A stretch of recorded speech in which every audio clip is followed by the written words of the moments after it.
লাল শাড়ি পরে আয়নার সামনে দাঁড়ালো হৃদিতা। রুমের হালকা আলোয় তার হাত ভর্তি কাচের চুড়ি এক অপার্থিব ঝিলিক ছড়িয়ে পড়ছিল চারদিকে। শাড়ির আঁচলটা খানিকটা তুলে গুজে নিয়েছে কোমরে, তাতেই তার ফর্সা উদর উন্মুক্ত হয়ে পড়েছে আয়নায়। আয়নায় দিকে এক ঝলক তাকিয়ে হঠাৎ যেন নিজেকেই চিনতে পারল না সে। আজ যেন একটু বেশি সুন্দর লাগছে নিজেকে। হাতের ফোনটা তুলে মুখের অর্ধেকটা চুলে লুকিয়ে ফোন দিয়ে মুখটা ঢেকে নিয়ে সেলফি তুলে আয়নার সামনে দাঁড়িয়ে অতঃপর নিজের জায়গা থেকে ঘুরে পেছনে থাকা বান্ধবীদের দিকে তাকায়। মুখে এক চিলতে সংশয়, তবু চোখে রহস্য। এক মুহূর্ত দ্বিধার পর ছবিটা ফরওয়ার্ড করে দেয় অচেনা একটি নম্বরে। বার্তার সাথে জুড়ে দেয় কিছু শব্দ। জানু, আই মিস ইউ। ৭ সাগর আর ১৩ নদী পার হয়ে আপনি আসতেন যদি। এই দুটি লাইন লেখা মাত্রই ধপ করে ফোনটা ছুঁড়ে ফেলে দেয় বিছানার এক পাশে। হাত কাঁপছে, কপাল ঘেমে উঠছে, ঠোঁট দুটো তীর বেগে কাঁপছে। কোনোভাবে নিজেকে সামলে হাঁটু জড়িয়ে ধপ করে কাউচে বসে পড়ে হৃদিতা। হৃদিতা রায়ান ঢাকা বিশ্ববিদ্যালয়ের ফিজিক্স বিভাগে সদ্য ভর্তি হওয়া এক ছাত্রী। সামনে ইনকোর্স পরীক্ষা, তাই বন্ধুদের নিয়ে গ্রুপ স্টাডির পরিকল্পনা হয়েছিল বান্ধবী আহিয়ার বাসায়। কিন্তু পড়াশোনা যতটা না হলো, তার চেয়েও বেশি হলো হাসি ঠাট্টা আর খেলাধুলা। এমন সময় তাদের খেলা ডেয়ার অ্যান্ড ট্রুথ এর ঘুরে ঘুরে হৃদির টান আসে।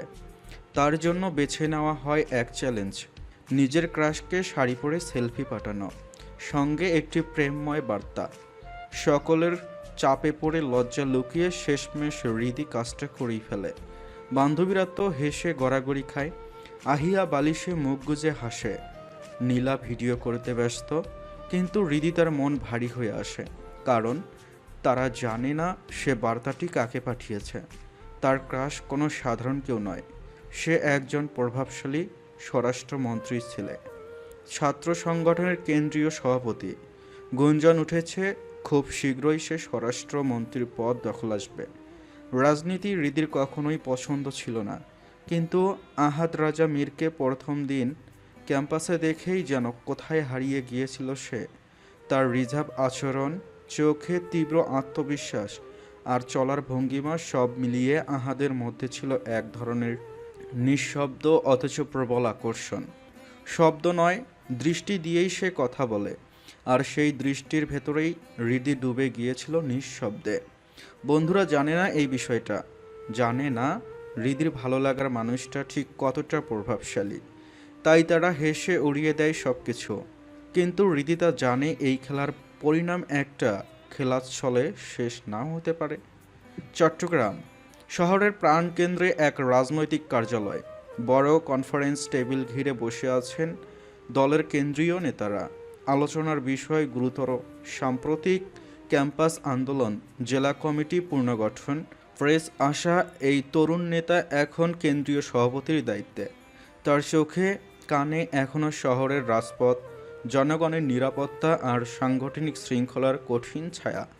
তবে হঠাৎ টুং একটি মৃদু শব্দে কেঁপে ওঠে তার মোবাইল। আলোচনায় ডুবে থাকা আহাদ রাজার ভ্রু সামান্য কুঁচকে যায়। বিরক্তি লুকিয়ে রেখে সে ফোনটা উপেক্ষা করতে চায়, কিন্তু কয়েক সেকেন্ডের ব্যবধানে টুং টুং আরও দুটি বার্তা আসে। এবার আর সহ্য হয় না, সে ফোনটা হাতে নেয়। স্ক্রিনে ভেসে ওঠে একটি অচেনা নাম্বার থেকে আসা ছবি।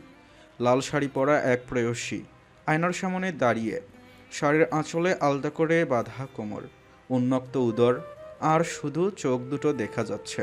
কমল চোখে এক রহস্যময়তা। ছবির সাথে লেখা সেই লাইন দুটি, জানু, আই মিস ইউ। ৭ সাগর আর ১৩ নদী পার হয়ে আপনি আসতেন যদি। আহাদের চোখ মুহূর্তে স্থির হয়ে যায়। ছবির পেছনের ব্যাকগ্রাউন্ড তার চেনা মনে হয়। একদম নিজের রুম, নিজের বেড, নিজের ড্রেসিং টেবিল, এমনকি সেই জানালার পাশের পর্দাটাও। গলায় আটকে আসে কিছু, হেঁচকি উঠে যায়, গলা খুসখুস করে, কয়েকবার কাশি দেয়। সামনে রাখা পানির গ্লাসটা তুলে এক ঢোক খায়। পাশে বসা তার অ্যাসিস্ট্যান্ট শাহিন একটু ঝুঁকের ভারে ফোনে নজর রাখে। এক পলক তাকাতেই আহাদ রাজা ফোনটা ঘুরিয়ে নেয়। শাহিন উঠে বলে, ভাই আপনি ঠিক আছেন তো? আহাদ ধীরে মাথা নাড়ে। একরাশ ভাবনায় ঢেকে যায় চোখ। সে কি ঠিক দেখেছে? এটা কি তারই রুম? তার রুমে প্রেয়সীর আগমন ঘটল কোথা থেকে? সে কিছু একটা ভেবে পকেট থেকে একটি কার্ড বের করে ফোন নাম্বারটি লিখে শাহিনের দিকে বাড়িয়ে দেয়। কণ্ঠে ঠান্ডা অথচ তীক্ষ্ণ নির্দেশ। এই নাম্বারটা সব ডিটেলস বের কর। কার নাম, কোথায় থাকে, এখন কোথায় আছে, সব কিছু চাই। Everything immediately, as fast as possible, quick. Shahin দ্রুত মাথা নেড়ে বেরিয়ে যায়। আহাদ রাজা আবার আলোচনায় ফিরলেও মন তার সম্পূর্ণভাবে সেখানে নেই। যেন কোথাও একটা ঘূর্ণিপাকে আটকে গেছে তার সত্তা। কেমন এক গা ছমছমে অনুভূতি তাকে ছেয়ে ধরে। এই মেয়েটা কে? সে কি তার রুমে দাঁড়িয়েই ছবি তুলেছে? আর কেনই বা এমন মেসেজ পাঠালো? হৃদিতা সবে ফোন ছুঁড়ে দিয়েছিল বিছানায়। মুখে কোনো শব্দ নেই, কিন্তু শরীরটা যেন কাঁপছে ভিতরে ভিতরে। অদ্ভুত এক ভয়, লজ্জা আর উত্তেজনা একসাথে কাজ করছে। আর তার এই অবস্থা দেখে বান্ধবীরা তো হেসেই শেষ। সেই ঘর যেন একরকম কলরবে ভরে উঠেছে। রিদি, তোকে আমি বিশ্বাস করতে পারছি না। নীলা বালিশে মুখ গুজে গোড়াগড়ি খায়। তুই আসলেই ছবি পাঠিয়ে দিলি, তাও পেট উন্মুক্ত করে। আনিকা তো হাসতে হাসতে খাট থেকে গড়িয়ে পড়ে বলে, ক্র্যাশ তো আজ ক্র্যাশ করবে তোকে দেখে। রক্ত স্নান হবে তার হৃদয়। হৃদিতার মুখে তেমন কিছু না বলে ধীরে ধীরে উঠে দাঁড়ায়। চোখে হালকা রাগ, গালে লজ্জার লালচে ছায়া, আর কণ্ঠে তীব্র অনুতাপের মিশ্রণ। শাড়ির আঁচল খুলতে খুলতে বলে, তোদের পাল্লায় পড়ে জানি না কোন দিন আমার গর্দানটা যাবে। আমি আর এক মুহূর্ত এখানে থাকবো না। শাড়ির আঁচলটা ছুঁয়ে দেয় চেয়ারের পিঠে। সে নিজের ব্যাগ গোছাতে শুরু করে। আহিয়া ভ্রু কুঁচকেই বলে, আরে আজকে তো এলি প্রথম আমার বাসায়, এখনই চলে যাবি? খাবারটা অন্তত খেয়ে যা। নীলা তাড়াহুড়ো করে বলে, আরে আমরা তো এখনো ইনকোর্সের হাফ নোটও শেষ করি নাই। প্লিজ আরেকটু থাক না রিদি। কিন্তু হৃদিতা ব্যাগের চেইন টেনে গম্ভীর গলায় বলে, তোদের যা খুশি কর, গেলাম আমি। দেরি হলে আবার বুবু শুরু করে দেবে হরতাল। আনিকাও ব্যাগ হাতে নিয়ে উঠে এসে বলে, আমিও যাব। সন্ধ্যা হয়ে গেলে আব্বু বাসায় ঢুকতে দেবে না, একদম প্যারা। তাদের গোছগাছ শুরু হয়। হালকা অস্বস্তির ছায়া ছড়িয়ে পড়ে ঘরে। একই সময়ে চট্টগ্রামের রাজনৈতিক অফিস। ঘড়ির কাঁটা ৮ ঘন্টা ঘুরছে। কনফারেন্স রুমের দরজা ধীরে খুলে গেল। ভেতরে ঢোকে শাহিন। চোখে মুখে তীব্র তাগিদ আর কিছু উত্তেজনার ছাপ। সে আহাদের পাশে এসে দাঁড়িয়ে বলে, ভাই সব ডিটেলস আমার হাতে। আহাদ একটু গম্ভীর হয়ে বলে। শাহিন হাতে থাকা কাগজগুলো একে একে খুলে বলতে শুরু করে, এই নাম্বারটা যার নামে রেজিস্টার তার নাম ঈশানী রায়ান। জন্ম 1996, বরিশাল বিভাগ, ভোলা জেলায়। তবে এই মুহূর্তে লোকেশন দেখাচ্ছে। সে হঠাৎ থেমে যায়। কপালে ভাঁজ পড়ে। এক প্রকার চিৎকার করে ওঠে বলে, ও আহাদ চোখ সরু করে বলে, তবে কি কি ও করছিস? অবস্থান কোথায়? শাহিন একটু মাথা নিচু করে ধীরে বলে, মীর হাউস। ভাই আপনার বাসা? সঙ্গে সঙ্গে চেয়ার থেকে লাফিয়ে উঠে দাঁড়ায় সে। এক চিলতে বিস্ময়ের সাথে গলার সুর বদলে যায়। মানে আমি ভুল দেখিনি, ওই রুমটা তাহলে আমারই ছিল। ছবিটা তোলা হচ্ছে আমার বেডরুমে। শাহিন একটু দ্বিধা নিয়ে বলে, ভাই আপনি কি মেয়েটাকে চেনেন? না মানে উনি তো আপনার ঘরেই। চিনলে কি আর তোকে দিয়ে ডিটেলস বের করাতাম? রাবিশ। সরি ভাই। বলে পিছু হটে শাহিন। আহাদ রাজা গভীরভাবে কিছু একটা ভাবে। 2 আঙ্গুল দিয়ে কপাল ঘষে অতঃপর ধীরে বলে, শাহিন, আমাদের এখনো ঢাকায় ফিরে যেতে হবে। সব ব্যবস্থা কর যত দ্রুত সম্ভব, কুইক। ওকে ভাই। মাথা নেড়ে দ্রুত বেরিয়ে যায় শাহিন। আহিয়াদের বিশাল বাড়ির লোহার গেটটা পেরিয়ে এলো হৃদিতা। গেটটা এমনিতেই ভারী, রীতিমতো শব্দ করে বন্ধ হলো পেছনে। তবে তার কানে যেন কিছুই পৌঁছাচ্ছে না। কান নয়, এখন কাজ করছে কেবল হৃদয়, আর সেটা যেন তার বুক ভেঙে বাইরে চলে আসবে এই মনে হচ্ছে। ধুকপুক ধুকপুক, তীব্র অনিয়ন্ত্রিত আতঙ্কিত স্পন্দনে কাঁপছে বুকটা। রাস্তার কিনারায় দাঁড়িয়ে চারপাশে যেন কিছুই দেখছে না সে। ব্যাগে হাত ঢুকিয়ে কাপা কাপা আঙ্গুলে টেনে বের করে ফোনটা। স্ক্রিনে চোখ পড়ে সঙ্গে সঙ্গেই গলার কাছে কিছু একটা দলা পাকিয়ে ওঠে। সেই নাম্বার। সেদিন কলেজের অফিস রুমে গিয়েছিল ছুটি চাইতে, আর তখনই টেবিলের ওপর একটা কার্ড পায় আহাদ রাজা মীর।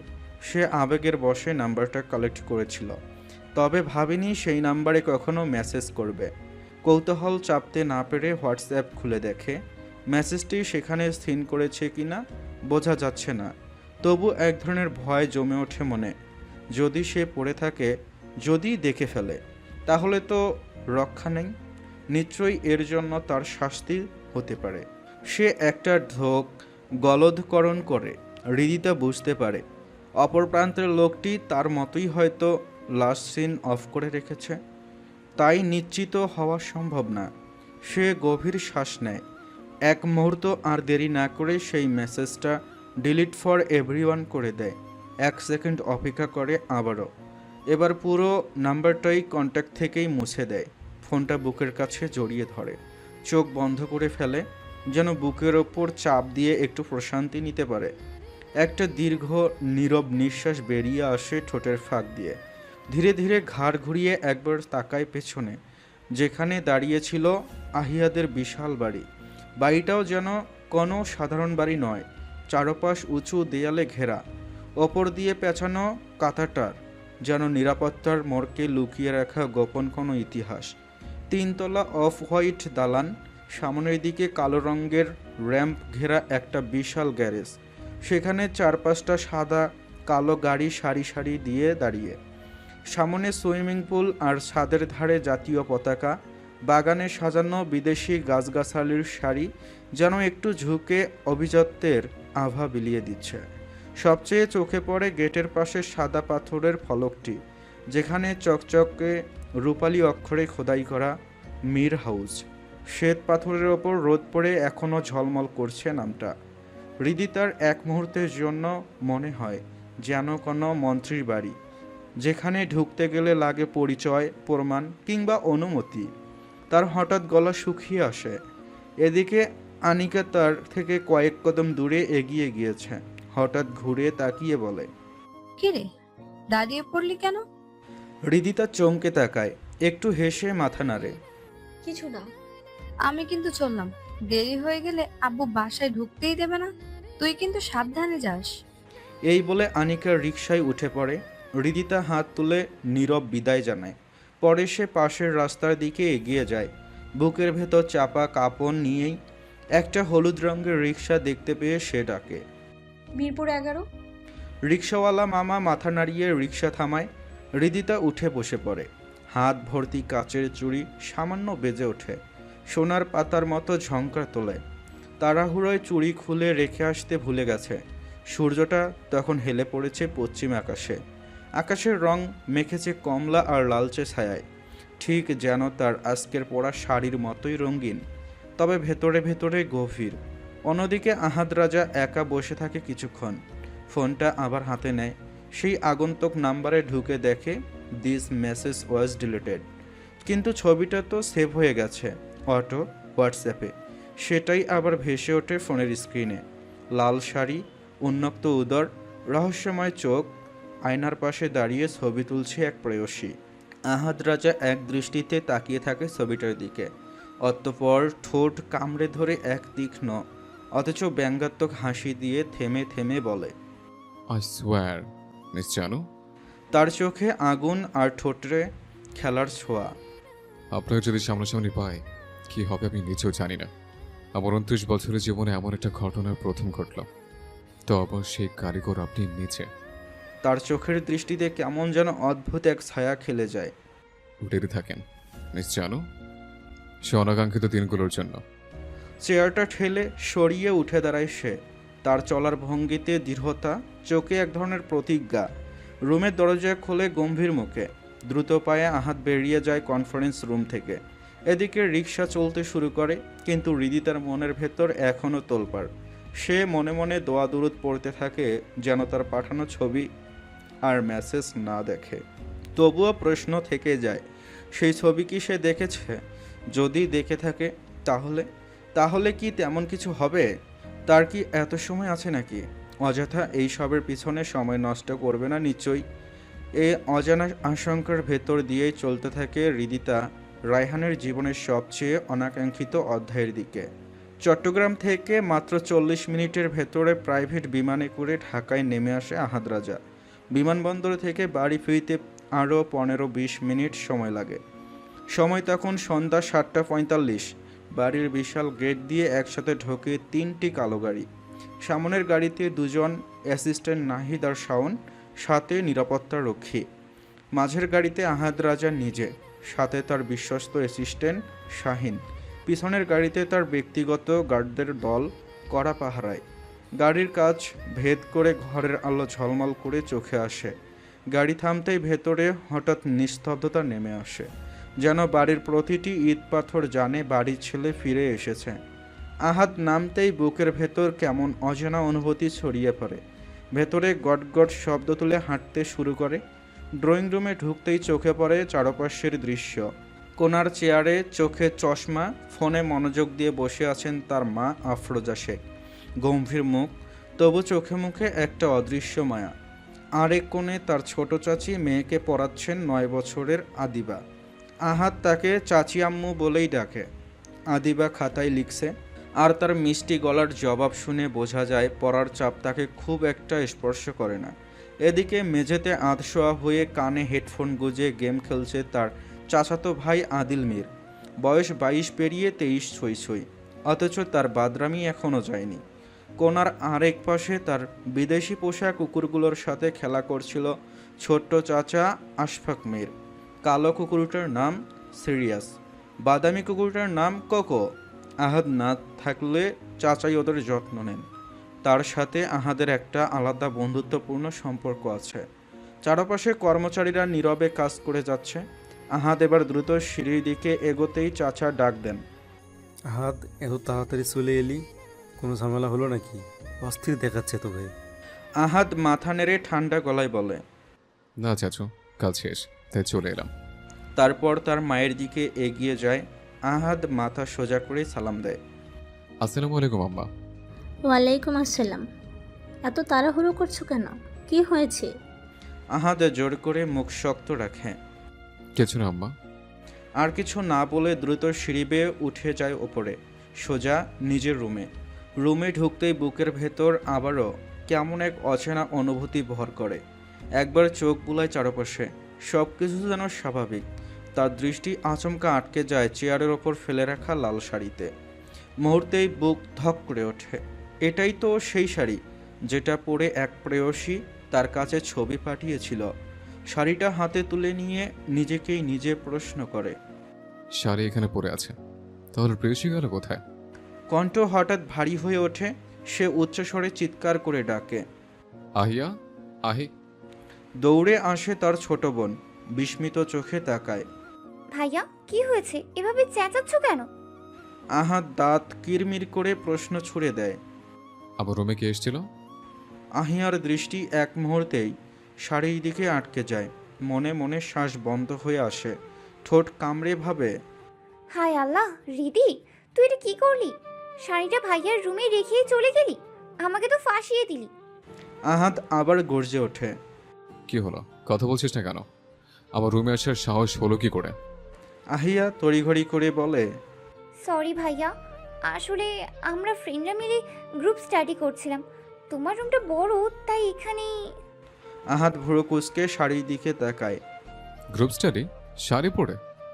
আহিয়া তোতলাতে তোতলাতে, না মানে পড়া শেষে একটু মজা করে শাড়ি পরিয়েছিলাম আমার এক ফ্রেন্ডকে। এখন কোথায় সেই ফ্রেন্ড? ওরা তো সবাই বাসায় চলে গেছে। বাসা কোথায়? অ্যাড্রেস দে, কুইক। আহিয়ার চোখে ভয়। কেন? এখন ওদেরকেও কি তোমার রুমে আসার শাস্তি দেবে? আহাদের কণ্ঠ বরফের মতো ঠান্ডা।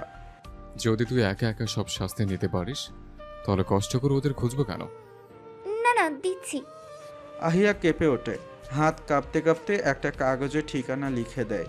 তারপর শাড়িটা হাতে তুলে নিতে গেলে আহাদ হুঙ্কার দেয়, তোকে শাড়ি নিতে বলেছে? যেখানে ছিল সেখানেই রাখ। আহিয়া থমকে দাঁড়ায়। কেন? থাপড়া তোর চেহারার নকশা পাল্টে দিব। যা বলছি তাই কর। আহিয়া শাড়িটা আবার আগের জায়গায় রেখে দৌড়ে বেরিয়ে যায়। আহাদ কিছুক্ষণ দাঁড়িয়ে থাকে, তারপর ধীরে শাড়িটা তুলে মুখের কাছে আনে। নতুন কাপড়ের গন্ধের সাথে মিশে আছে অদ্ভুত এক মেয়েলি সুবাস, যেন কোথাও থেকে এসে তার স্নায়ুতে আগুন ধরিয়ে দিল। এক মুহূর্ত নিঃশব্দে দাঁড়িয়ে থেকে শাড়িটা ছুঁড়ে মারে বিছানায়। অতঃপর যেভাবে গটগট করে ঢুকেছিল সেভাবেই গট গট করে বেরিয়ে যায় বাড়ি থেকে। আহাত রাজাকে বাড়ি থেকে বের হতে দেখে সঙ্গে সঙ্গে শাহিন, নাদিম আর শাওন দৌড়ে আসে। শাহিন আগে এগিয়ে এসে বলল, ভাই কি হলো? কোনো সমস্যা কি? আপনাকে সিরিয়াস লাগছে। আহাদ রেগে হেসে বলে। আমি সিরিয়াস, তাই সিরিয়াস লাগছে। শাওনের দিকে তাকিয়ে বলল, গাড়ি রেডি কর, এখন এক জায়গায় যেতে হবে, কুইক। নাদিম আর শাওন মাথা নেড়ে দ্রুত ব্যবস্থা করতে এগিয়ে যায়। শাহিন একটু দ্বিধায় থাকে, অতঃপর জিজ্ঞেস করে, ভাই মেয়েটাকে কি পেয়েছেন? আহাদের চোখে আগুন। পেলে কি আর এখন খুঁজতে বের হতাম? রবিশ। সরি ভাই। শাহিন কণ্ঠে একটু শীতলতা ধরে রেখে মাথা নেড়ে বোঝালো। এরপর 3টি গাড়ি একসাথে রাতের শহরে ছুটতে শুরু করে। নীলাকে আহাদ আগে থেকেই চেনে। নীলা তার বাবার বন্ধুর মেয়ে, ছোটবেলা থেকেই আহিয়ার সাথে পড়ে, তাই তার খোঁজ নেওয়ার প্রয়োজন হয়নি। কিন্তু বাকি দুজনের খোঁজ নিয়ে জানা যায় সে যে মেয়েটাকে খুঁজছে সে মিরপুর 11-তে থাকে। রাস্তার ওপর গাড়িগুলোর জরুরি অ্যালার্ম বাজে, লাইট ঝলমল করে। গাড়িগুলো রাতের শহরের আলো কেটে ছুটে চলে, যেন কোনো গোপন উদ্দেশ্যে ছড়িয়ে দিচ্ছে। মিরপুর 11-তে পৌঁছে 3টি গাড়ি থামে 11তলা ভবনের সামনে। আহাদের অচেনা প্রেয়সী এই ভবনের 6ষ্ঠ তলায় থাকে। তখন সময় প্রায় 9:15। লিফট ধরে তারা 6 তলায় ওঠে। কয়েকবার কল বেল চাপানো হয় শাওনের দ্বারা, তবু দরজা খোলা হলো না। একসময় ভেতর থেকে বের হয়ে মেয়েলি কণ্ঠ, কারা আপনারা? এখানে কি চান? নাহিদ ধৈর্য ধরে বলে।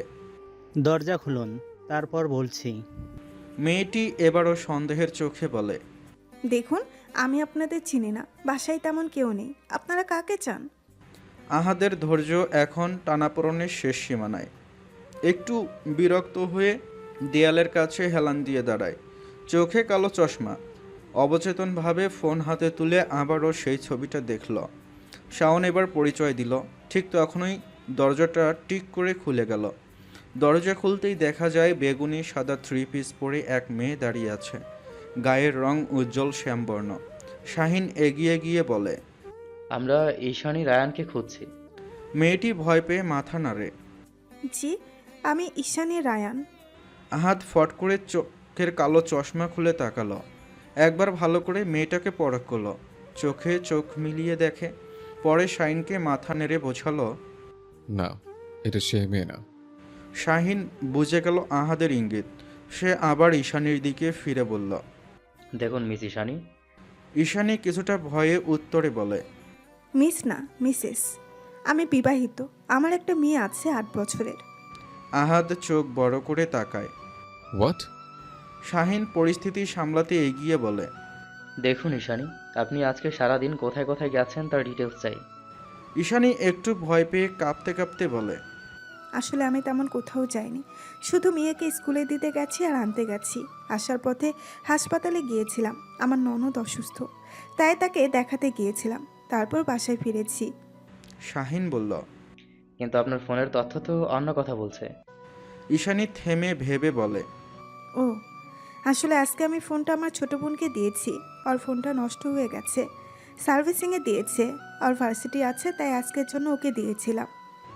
আহাদ এগিয়ে এসে দাঁত চেপে নিজের রাগ নিয়ন্ত্রণ করে বলল, হোয়াটস ইউর সিস্টার? আসলে ও সন্ধ্যার পর হাসপাতালে গেছে আমার ননদকে দেখতে। Which hospital? ইবনে সিনা। কেন, কি হয়েছে? কি করেছে রিধি? আহাদ এক মুহূর্ত থমকে হেসে ফিসফিস করে। রিদি? শাহিন পরিস্থিতি সামলাতে বলে, নাথিং, জাস্ট একটা মিস্টেক হয়েছে, আমরা আসি। কোনো প্রশ্ন না করেই তারা দ্রুত সেখান থেকে বেরিয়ে আসে। ঈশানী একটু অবাক হয় তাদের এমন আচরণে। পরপর 3টি কালো গাড়ি এসে একসাথে ব্রেক কষল ইবনে সিনা হাসপাতালের সামনে। হেডলাইটের আলো যেন পুরো গেটটাকে অচেনা করে তুলল। গাড়ি থেকে প্রথমে নেমে এলো আহাদ রাজা। পা মাটিতে রাখতেই তার চোখ চারদিকে ঘুরল। এত এত মানুষের ভিড়, ডাক্তারদের সাদা কোট, রোগীর স্বজনের অস্থির দৌড়ঝাঁপ, স্ট্রেচারে ছুটে চলা নার্স। এ বিশাল ভিড়ে সে কিভাবে খুঁজে বের করবে তার অচেনা প্রেয়সীকে? কপালের দুপাশে আঙ্গুল চেপে ধরে মাথা ঝাঁকালো আহাদ। তারপর সোজা গার্ডের দিকে তাকিয়ে হাত নেড়ে দিল। এক নিমিষে তার লোকগুলো পুরো হাসপাতালের ভেতরে ছড়িয়ে পড়ল। প্রত্যেকটা রিসিপশনে গিয়ে প্রশ্ন একটাই, হৃদি নামে কোনো রোগী বা তার ভিজিটর আছেন?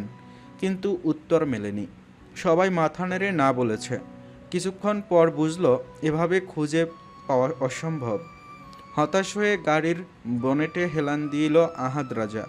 তার মাথা ভারী হয়ে আসছে, চোখ বন্ধ হয়ে গুনগুন করে, বন্ধু প্রবতী দে না, আমি খুঁজি তোমারে। তুমি কোথায় আছো, কোথায় দেখাছো আমারে? ঠিক তখনই তার পাশ ঘেঁষে এসে ম্যানুয়াল হুইল চেয়ার করে দাঁড়ালো এক অন্ধ ভিক্ষুক। হাতে মাইক, ভিক্ষার সুরেলা সুরে গাইছে, আল্লাহর নামে একটু দান করেন, আমি অন্ধ মানুষ, অসহায় মানুষ, ঠিকমতো খাইতে পাই না, দয়া করে দান করেন। ভিক্ষুকের কণ্ঠ যেন এক ঝলক বিদ্যুতের মতো আঘাত করলো আহাদের মাথায়। একটা বুদ্ধি খেলে গেল তার মাথায়। শাহিন, আদেশের মতো ডাকলো সে। সাথে সাথে তার লোকগুলো ছুটে গেল। কিছুক্ষণের মধ্যেই 335 মাইক নিয়ে হাজির হলো। হাসপাতালের প্রতিটি কোণে মাইক বসানো হলো। তারপর এক ঝড়ের মতো ভেসে এলো আহাদের কণ্ঠ। হ্যালো মিস জানু ওরফে হৃদি, আপনি এখানে থাকুন না, অতি দ্রুত হাসপাতালের মূল গেটের কাছে চলে আসুন, কুইক। পুরো হাসপাতাল থমকে গেল। নার্স, ডাক্তার, রোগী সবাই হা হয়ে শুনছে। মানুষের চলাচল বন্ধ হয়ে গেল এক মুহূর্তে। কৌতূহলী চোখে অনেকে জড়ো হলো মূল গেটের সামনে। আবারও গর্জে উঠল সেই কণ্ঠ, হৃদি, আই নো আপনি আমাকে শুনতে পাচ্ছেন। 2 মিনিটের মধ্যে আপনি যদি না আসেন তাহলে পুরো হাসপাতাল উড়িয়ে দেব। তাই যত দ্রুত পারেন আসুন, কুইক। চারদিকে গুঞ্জন উঠল। মানুষের ভিড় জমল আহাদের চারপাশে। অনেকেই ফিসফিস করতে লাগলো, কে এই হৃদি? আসলে কি হচ্ছে? এরই মাঝে 3 জন মেয়ে এগিয়ে এলো সামনে। প্রত্যেকে জানালো তাদের নাম হৃদি। আহাদ একে একে 3 জনের দিকে তাকালো। তাদের চোখে চোখ রাখলো, পরখ করলো গভীরভাবে। কিন্তু না, এদের কারো ভেতর নেই সেই অচেনা পরিচিতির ঝলক। শাহিন এগিয়ে এসে বলল, ভাই, পুরো হাসপাতালে এই 3 জন ছাড়া আর কেউ নেই রিধি নামে। আহাদের চোখে আগুন জ্বলে উঠল। ওই ঈশানী মেয়েটা বলেছিল তার বোন এসছে এখানে, তাহলে এরই মধ্যে হাওয়া হয়ে গেল। নাহিদ নিচু গলায় বলল, ভাই, আমার মনে হয় আমরা আসার আগেই উনি চলে গেছে। শাহিনও সায় দিল। আমারও তাই মনে হয়। আহাদ গর্জে উঠল, শাহিন, আমাকে জোকার মনে হয়? শাহিন প্রথমে ভয় পেয়ে বলে ফেলল। হ্যাঁ ভাই। তারপর জিভ কামড়ে সাথে সাথে সংশোধন করল। না ভাই। আহাদ চোখ রাঙ্গিয়ে বলল, আমার সাথে ফান করতেছিস? না ভাই। আমি ফান করতেছি? না ভাই। শাহিন, আহাদ হুঙ্কার ছাড়ল। থাপড়ে তো চেহারার নকশা পাল্টাই দিব। এখন আমার সামনে থেকে দূর হ, যা, কুইক। শাহিন মাথা নিচু করে চলে যেতে উদ্যত হলো, কিন্তু আহাদ আবার গর্জে উঠল। আমি বলেছি বলে চলে যাবে? শাহিন অসহায় হয়ে দাঁড়িয়ে পড়ল। কি করবে বুঝে উঠতে পারছে না। আহাদ আবার রেগে বলে, এই যা তো যা, আমার সহ্য হচ্ছে না তোদের একটাও কাজের না, সবকটা ইউজলেস। তার লোকগুলো নিথর হয়ে দাঁড়িয়ে রইল, কেউ এক পা নড়ল না। শেষমেশ আহাদের ধৈর্য শেষ হলো। সে প্রচণ্ড রাগে গাড়িতে উঠে বসল। ইঞ্জিন গর্জন তুলল। তাদের ফেলে রেখে একাই বেরিয়ে গেল হাসপাতাল থেকে। তার লোকেরা নিঃশব্দে দাঁড়িয়ে শুধু একে অপরের দিকে অসহায় দৃষ্টিতে তাকিয়ে রইল। কারো কণ্ঠে কোনো শব্দ নেই, শুধু প্রশ্নটা ভেসে বেড়াতে থাকলো সবার মনে, হৃদি কোথায় গেল? হাতড়িঝিলের লেকের পাড়ে রাত তখন প্রায় 1টা। পানি নিস্তব্ধ, শুধু মাঝে মাঝে দূরের বাতাসে দুলছে পানকৌড়ির ডাক। আহাদ রাজা শুয়ে আছে নিজের কালো গাড়ির বনেটে। এক হাতে সিগারেটের ধোঁয়া উঠছে, অন্য হাতে অ্যালকোহলের বোতল। এটা তার পুরনো অভ্যাস। যখন ভেতরটা খুব ভারী লাগে, যখন কোনো উত্তর খুঁজে পায় না, অথবা যখন একান্ত সময় দরকার হয়, তখন এখানে এসে গাড়ির বনেটে শুয়ে আকাশের দিকে তাকিয়ে থাকে। কখনো ধোঁয়া ছাড়ে, কখনো ছোট ছোট চুমুক দেয় বোতলে। তবে আজকের রাত অন্যরকম। আজ সে সীমা ছাড়িয়ে ফেলেছে। যতটা কখনো খায়নি, আজ তার চেয়েও বেশি ড্রিঙ্কস করেছে। কারণ একটাই, হৃদিকে খুঁজে না পাওয়া। নিজেকে পরাজিত মনে হচ্ছে তার কাছে। যে মেয়েকে কখনো সরাসরি দেখেনি, যাকে স্পর্শ করেনি, যার কণ্ঠ শোনেনি, শুধু এক ঝলক পরিচয়ের ওপর দাঁড়িয়ে আছে সব কিছু। তার জন্যই ভেতরটা কেমন ছটফট করছে। এক চুমুক দিল বোতল থেকে, তারপর চোখ তুলে তাকালো আকাশের দিকে।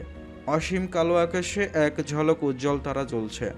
সেই তারার দিকে আঙ্গুল তুলল আহাদ রাজা। অতঃপর আধো মাতাল কণ্ঠে গুনগুন করে গেয়ে উঠল, পড়ছে কেন বিনা মেঘে বাজ, পদ্ম লেখা আমার তো নয় কাজ। চাইছি দিনে অল্প দেখা তোর, পাল্টে দিতে আমার গল্পের মুখ। কিছুতেই উপায় মেলে না, ও মন বোঝে না, বোঝে না, বোঝে না, মন বোঝে না, বোঝে না। কণ্ঠ ভাঙ্গা, কিন্তু ভেতরে অদ্ভুত তীব্রতা, যেন সুর নয়, বুক ফেটে যাওয়া আর্তনাদ। রাত প্রায় 1:45। গাড়ি ঘুরিয়ে বাড়ির গেট পার হয়ে ঢুকল। পুরো বাড়ি নিস্তব্ধ, সব লাইট নিভে গেছে। শুধু লাইব্রেরি কর্নারের হলদে আলো টিমটিম করে জ্বলছে। আহাদ বাড়ির ভেতরে ঢুকেই সোজা গেল সেদিকে। সেখানে বসে আছেন তার বাবা আমজাদ মীর। ডেস্ক ভর্তি ফাইল, চোখে পুরো চশমা, মন দিয়ে নথি পড়ছিলেন তিনি। আহাদ কিছু না বলেই ধপ করে সোফায় গা এলিয়ে বুঁদ হয়ে শুয়ে পড়ল। ভারী নিঃশ্বাস ফেলল। আমজাদ মীর চোখ নামিয়ে তাকালেন ছেলের দিকে। অতঃপর গলা খাকারি দিয়ে বললেন, আবার কার পিছু নিয়েছ? কোনো নতুন ঝামেলায় জড়িয়েছ? আহাদ হালকা মাতাল কণ্ঠে মুচকে হেসে বলল, তোমার বৌমার পিছু?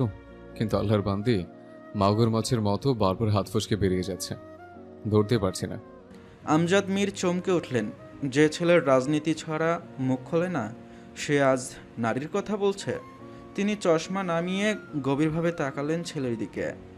ভবিষ্যৎ মন্ত্রী যদি সামনে এক নারীর জন্য এভাবে নেশায় বুঁদ হয়ে পড়ে থাকে, তাহলে দেশ সামলাবে কিভাবে? আহাদ হেসে ফেলল, হাত উঁচু করে আঙ্গুল নাড়ালো। ও সামান্য না, অসামান্য, মারাত্মক। আমজাদ মীর দীর্ঘশ্বাস ফেললেন। তুমি নেশার ঘরে বলছো নাকি সত্যি কোনো নারীর আগমন ঘটেছে তোমার জীবনে? আহাদ আবার হাত উঁচু করে দৃঢ় স্বরে বলল, 100% সত্যি। তাহলে এখন আমার কাছে কি চাও তুমি? আহাদের কণ্ঠ গম্ভীর হলো। খুঁজে দাও তাকে। আমজাদ মীর চেয়ারে হেলান দিলেন। ঠিক আছে, কাল সকালে নেশা কাটলে ডিটেলস দিও, লোক লাগিয়ে এনে দিব। কিন্তু হঠাৎই উঠে দাঁড়ালো আহাদ, চোখে প্রচণ্ড আগুন। আঙ্গুল তুলে বাবার দিকে তাকিয়ে বলল, নো, কোনো দরকার নেই, আমি নিজে খুঁজে বের করবো আমার প্রেয়সীকে। বলে পাশের চেয়ার থেকে জ্যাকেটটা তুলে নিল। চলতে শুরু করলো সিঁড়ির দিকে। আমজাদ মীর মৃদু হেসে পেছন থেকে বললেন, গুড নাইট। আহাদ হাঁটতে হাঁটতে পিছন ফিরে হাত নাড়াল। Good night. অতঃপর সিঁড়ি বেয়ে ওপরে উঠে নিজের রুমে ঢুকল। ধপ করে বিছানায় লুটিয়ে পড়ল।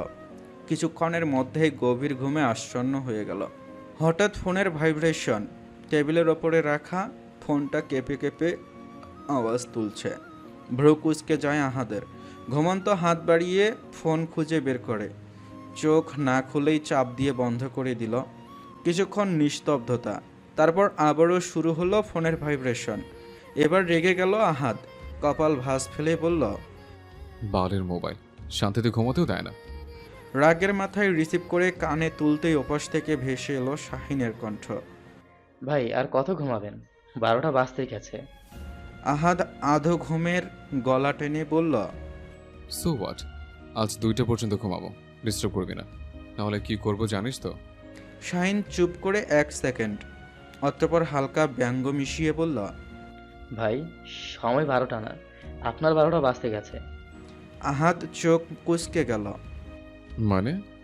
মানে আপনার সেই প্রেয়সীর কলেজ টাইম শেষ হয়ে গেল বলে। এখন না গেলে আবার হাত ফসকে যাবে।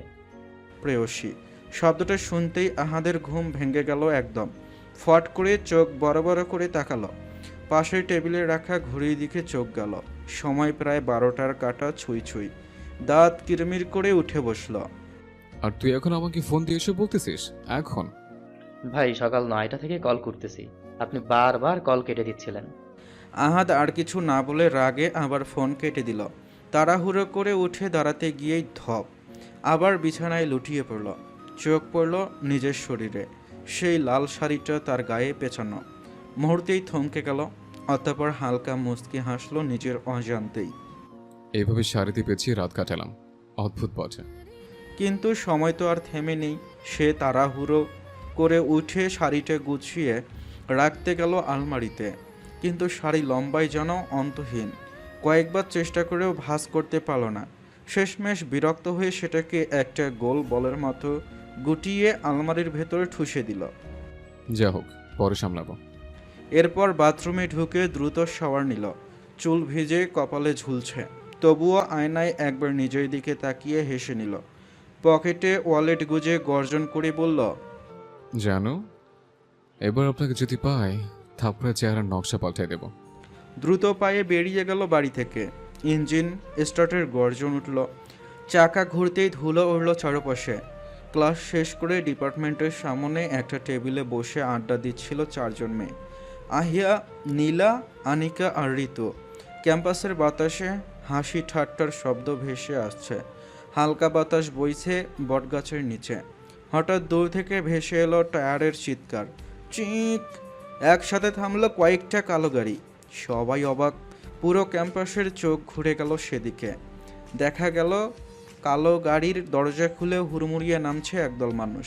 সবার সামনে হাঁটছে সেই নামটা, যে নাম শুনলেই রক্তহিম হয়ে আসে, আহাদ রাজা মীর। তার পিছনে শাহিন, নাদিম, শাওন আর চারপাশে লম্বা চওড়া গার্ডদের সারি। এই খবর মুহূর্তেই আগুনের মতো ছড়িয়ে পড়ল পুরো ভার্সিটিতে। আহাদ মীর কলেজে এসেছে। ভিড় জমল করিডর, বারান্দা, জানালায়।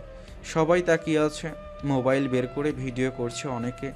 আহাদের চোখ তীক্ষ্ণ, পা ফেলে এগিয়ে যাচ্ছে সরাসরি সেই টেবিলটার দিকে যেখানে বসেছিল আহিয়া।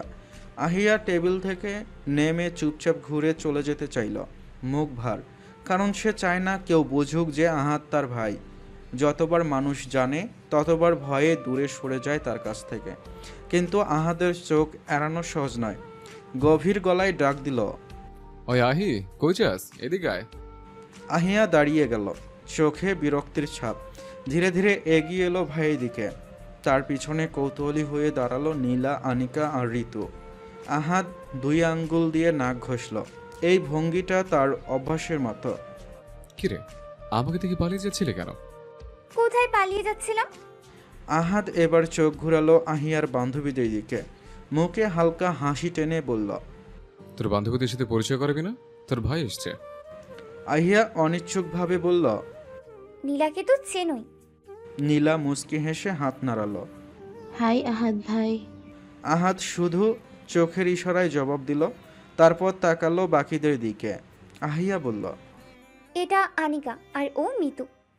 আনিকা আর মিতু ভদ্রভাবে সালাম দিল। আহাদ সালাম নেওয়ার ভঙ্গি করল না, বরং ঠান্ডা কণ্ঠে প্রশ্ন ছুড়ে দিল, আরেকজন কই? আহিয়া অবাক হয়ে বলল, ও রিদি, রিদি তো একটু আগে চলে গেছে। আহাদের চোখ লাল হয়ে উঠল, চেঁচিয়ে উঠল। চলে গেছে মানে? কই গেছে? পুরো ডিপার্টমেন্ট থমকে গেল। শত শত চোখ তাকিয়ে রইল এই দৃশ্যে। আহিয়া গলা নামিয়ে শান্তভাবে বলল, ওর নাকি কিছু কাজ আছে, কোনো সার্ভিসিং দোকান থেকে ফোন নেবে, তারপর নাকি হাসপাতালে যাবে। আরও কি কি বললো। আহাদ হঠাৎ ঘুরে দাঁড়ালো শাহিনের দিকে, চোখের দৃষ্টি ভয়ঙ্কর। আমার হসপিটাল? শাহিনের বাচ্চা, আমি কি লাটিম? কাল থেকে শুধু লাটিমের মতো ঘুরছি। আর তোরা সবকটা কি করছিলি? কলেজের সামনে ঘোড়ার ঘাস কাটছিলি? তার হুঙ্কারে চারপাশের বাতাস ভারী হয়ে গেল। শাহিন হকচকিয়ে গেল। নাদিম আর শাওন দুপা পিছিয়ে দাঁড়ালো। শাহিনকে সামনে রেখে দিল সিংহের সামনে হরিণের মতো। আহাদ দাঁত কিরমির করে বলল, আমার মন চাইতেছে এখন। শাহিন গলা কাঁপিয়ে জিজ্ঞেস করল, কি চাই আপনার মন? আহাদ হঠাৎ ঠোঁটে হালকা হাসি ফোটালো, শাহিনের ঘাড়ে হাত রেখে বলল, আইসক্রিম খেতে মন চাইতেছে, চল আইসক্রিম খেয়ে আসে। সবার মুখে বিস্ময়, চারপাশে চাপা হাসি ছড়িয়ে গেল।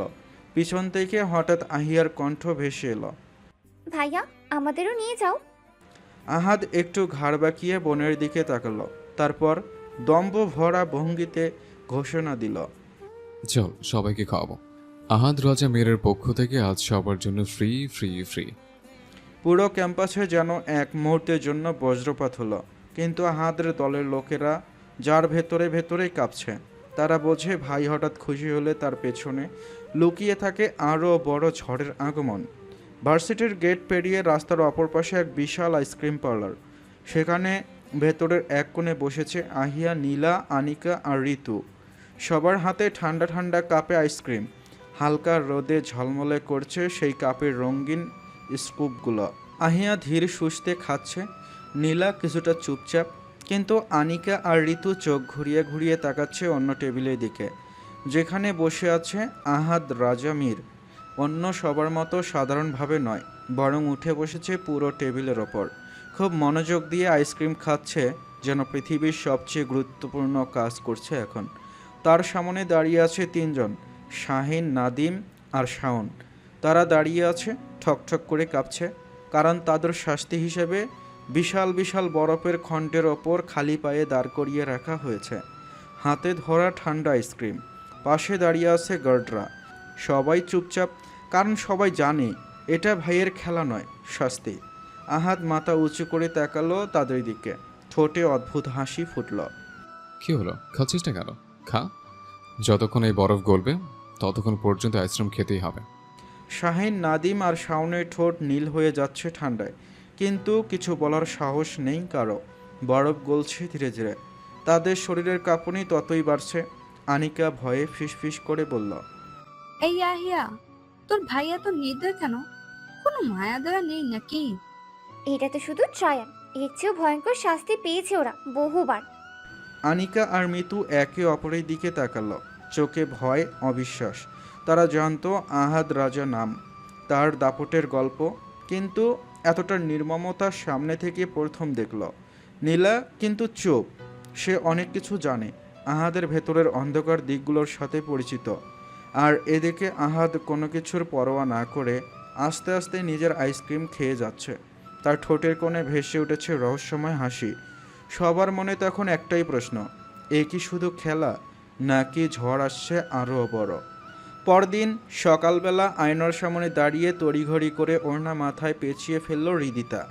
আজ তার পরনেই নেভি ব্লু আর ব্ল্যাক কম্বিনেশনের কুর্তি, পায়জামা, ঠোঁটে হালকা লিপ গ্লস, চোখে কোনো সাজসজ্জা নেই, তবু তার ভেতরে অদ্ভুত এক দীপ্তি। ব্যাগটা কাঁধে নিয়ে জুতা পরতে পরতে বলে, বুবু আমি কিন্তু গেলাম। ঈশানী রুম থেকে বের হয়ে গম্ভীর গলায় বলল, কই যাস না খেয়ে? টেবিলে সব রাখা আছে, খেয়ে যা। খাবো না, এখন ইচ্ছে করছে না, তাছাড়া অলরেডি 9টা বাজে, সময় নেই। ঈশানী রেগে গেল মুহূর্তেই, চেঁচিয়ে বলল, দেয়ালের সাথে একটা টাক দিব তোরে আমি। ঠিক মতো খায় না দায় না, মাসের 30 দিনের মধ্যে 15 দিন বেহুশ হয়ে যেখানে সেখানে পড়ে থাকোস। আব্বুকে বলে দেব তোরে যেন নিয়ে যায়, আমার কাছে থাকা লাগবে না।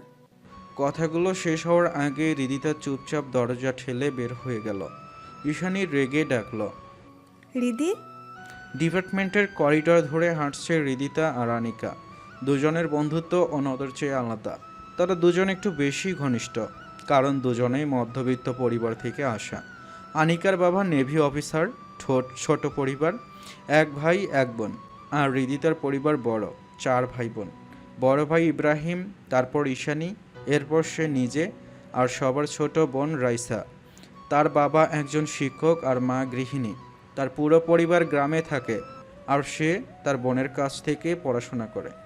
আহিয়া আর নীলার সাথে তাদের বন্ধুত্ব আছে, তবে উচ্চবিত্ত আর মধ্যবিত্তর অদৃশ্য দেয়ালটা সবসময় অনুভূত হয়। কথা বলতে বলতে তারা পৌঁছালো ক্লাসরুমের কাছে। হঠাৎ তারা খেয়াল করলো দরজার সামনে অদ্ভুত ভিড়, সবার মুখে চাপা গুঞ্জন। কিরে কি হয়েছে, এত ভিড় কেন? মিতুর সাথে দেখা হতেই রিদি জিজ্ঞেস করলো। মিতু হালকা ফিসফিস করে বলল, শুনিস নাই, আজ নাকি নাম ধরে ধরে ক্লাসে ঢুকাচ্ছে। হৃদি অবাক হয়ে গেল। কেন? আমরা কি নতুন নাকি? নাম শুনে ঢোকানোর আবার কি আছে? আনিকা হালকা বিরক্ত হয়ে বলল, হুম, একদম ঠিক বলেছিস। এটা আবার কোনো নিয়ম? আগে তো কখনো এমন করেনি। ধীরে ধীরে ভিড় কমতে লাগলো। তারা এগিয়ে গেল সামনে। সেই মুহূর্ত হৃদির চোখ হঠাৎ স্থির হয়ে গেল। ক্লাসরুমের দরজায় হেলান দিয়ে দাঁড়িয়ে আছে আহাদ রাজা মীর। চেহারায় এক ধরনের অদ্ভুত শান্তি, কিন্তু সেই শান্তি যেন ঝড়ের আগে গভীর নীরবতা।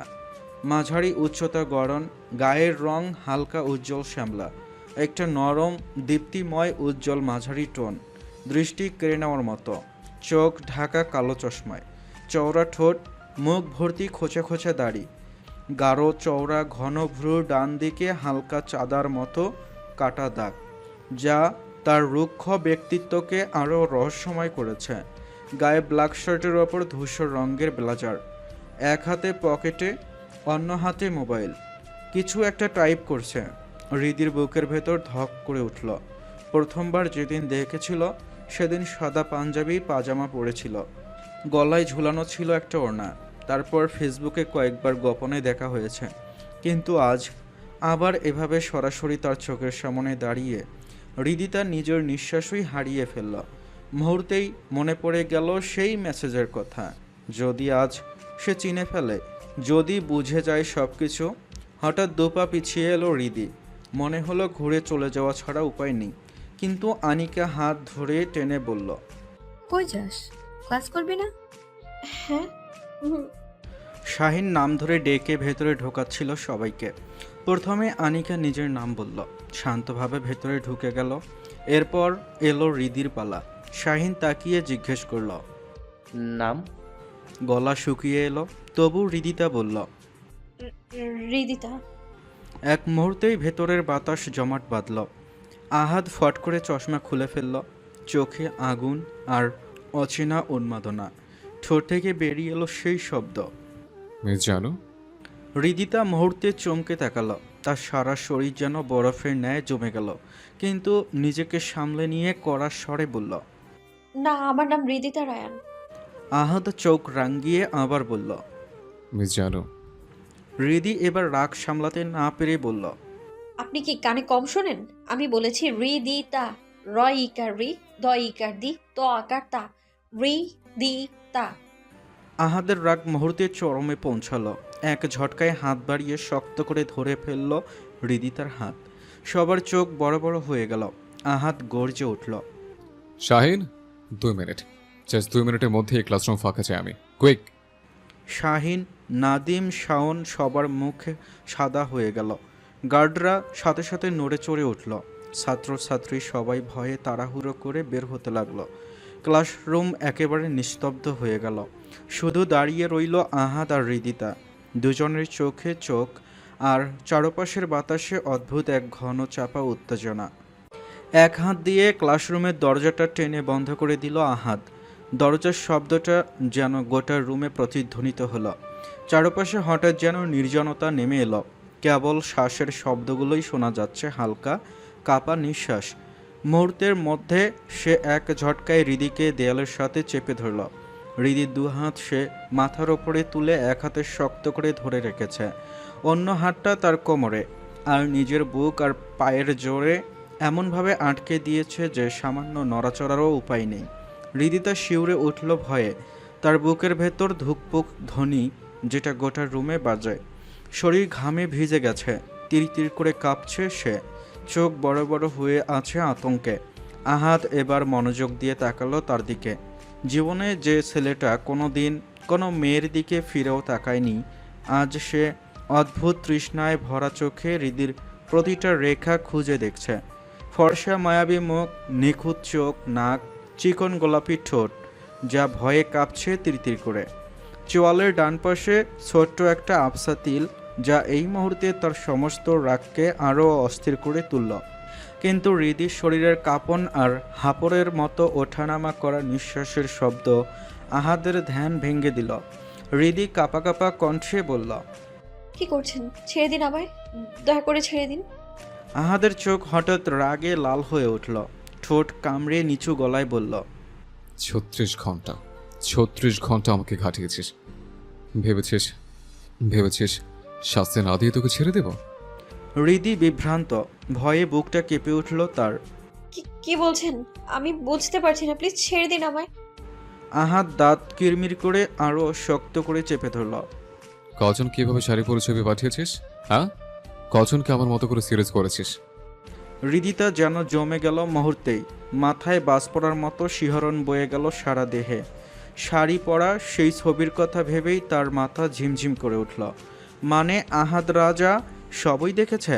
কাপা গলায় আমতা আমতা করে বলল, ওই মেসেজ আপনার জন্য ছিল না, ভুল করে চলে গেছে। আহাদ আরও কাছে ঝুঁকে এলো, চোখে ঝিলিক, ঠোঁটে তীক্ষ্ণ বাঁক। তাহলে কার জন্য ছিল? বল। আমি এখনো নিজের হাতে তার দাফনের কাজ ছেড়ে আসি।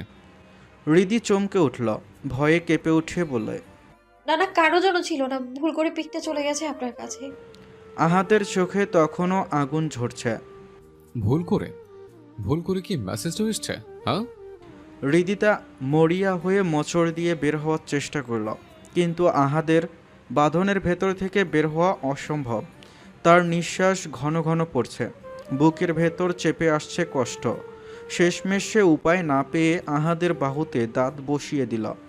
আহাদ ব্যথায় মুখ কুঁচকালো বটে, কিন্তু ছাড়ল না, বরং ঠান্ডা কণ্ঠে ফিসফিস করে বলল, ভুল যখন করেছেন তখন শাস্তি তো আপনাকে পেতেই হবে, মিস জানো। হৃদির চোখ ভয়ে ছলছল করে উঠল। মানে? আহাদ নিস্পৃহ কণ্ঠে বলল, এই বেঞ্চের উপর উঠে দাঁড়াও। কেন? আমি বলেছি তাই, কুইক। হৃদিতা কাঁপতে কাঁপতে বেঞ্চে উঠে দাঁড়ালো, আর আহাদ লেকচারের টেবিলে লাফ দিয়ে উঠে বসল। হৃদির নাজুক শরীর কাঁপছে তিরতির করে, চোখে ভয়, গালে লজ্জা। আহাদ কর্কশ কণ্ঠে হুঙ্কার দিল, এবার গান ধরে 36 বার উঠবেশ করবে। হৃদি স্তব্ধ, অসহায়। না, হ্যাঁ, কুইক। কি হলো, দাঁড়িয়েছো কেন? আমার চেহারা দেখার এখনো অনেক টাইম আছে, শুরু করো। Ready, 1 2 3 start. হৃদিতা বাধ্য হয়ে কান ধরে উঠবস করা শুরু করল। আহাদ ঠোঁট টিপে নিজের হাসি সংযত রাখল, তবুও চোখে মুখে হালকা মুচকে ভাঁজ স্পষ্ট। অথচ হৃদিতার চোখ বেয়ে অশ্রু গড়িয়ে পড়ছে ভয়ে, লজ্জায়, অপমানে। আহাদ কাউন্ট করল, এক এক করে 36 বার শেষ হলো। আহাদ টেবিল থেকে লাফিয়ে নেমে এলো, হৃদিতার কোমর চেপে ধরে এক ঝটকায় নিচে নামিয়ে আনলো। নিচে নামলেও হৃদি মাথা নিচু করেই দাঁড়িয়ে রইল। এটা আহাদের মোটেও পছন্দ হলো না, কর্কশ কণ্ঠে বলে উঠল, এই আল্লাহর বান্দি, এই তাকো আমার দিকে। কিন্তু হৃদিতা তবুও মাথা নিচু করে রইল, কারণ সে জানে তার চোখে চোখ পড়লেই সে আর দাঁড়িয়ে থাকতে পারবে না। আহাদ এবার আরও ক্ষিপ্ত হলো। আজব, এত কষ্ট করে খুঁজে বের করলো শুধু এই চোখের দিকে একটু তাকাবে বলে, অথচ সে চোখ নামিয়ে রেখেছে। কোনো অগ্রিম বার্তা ছাড়াই ঠাস করে এক থাপ্পড় বসিয়ে দিল হৃদির কোমল গালে। শব্দটা যেন দেয়াল ভেদ করে প্রতিধ্বনিত হলো। হৃদিতা চমকে উঠল, ব্যথায় কুঁকড়ে গেল সে। মাথাটা কেমন ঝিমঝিম করছে, চোখের সামনে সব কিছু ঝাপসা হয়ে গেল। এক নিমিষে ঢলে পড়ল আহাদের কোলে।